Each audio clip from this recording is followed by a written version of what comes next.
Varicose veins వ్యాధికి కేవలం 30 నిమిషాల్లో చికిత్స. కాల్ చేయండి 9989527715. బాలీవుడ్ లో రూటు మార్చాడు షారుఖ్.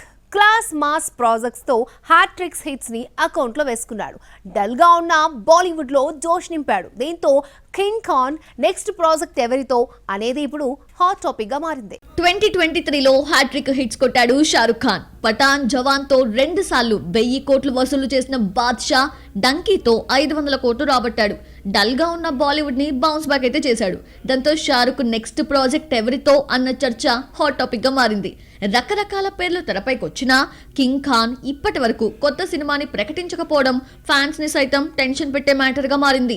జవాన్ తో హిట్ ఇచ్చిన అట్లీతో షారుఖ్ మరో మూవీ చేయబోతున్నట్లు మొన్నటి వరకు టాక్ వినిపించింది. ఇప్పుడు విశాల్ భరద్వాజ్ దర్శకత్వంలో సినిమా చేయడానికి షారుఖ్ గ్రీన్ సిగ్నల్ ఇచ్చినట్లు తెలుస్తోంది. థ్రిల్లర్ సినిమాలు చేయడంలో విశాల్ స్పెషలిస్ట్. మరి తన ఇమేజ్ కి భిన్నంగా షారుఖ్ థ్రిల్లర్ ప్రాజెక్ట్ చేయడానికి ఓకే చెప్పడం ఫ్యాన్స్ ని సైతం ఆశ్చర్యానికి గురిచేస్తోంది. త్వరలో ఈ ప్రాజెక్ట్ పై అఫీషియల్ అనౌన్స్మెంట్ వచ్చే ఛాన్స్ ఉంది.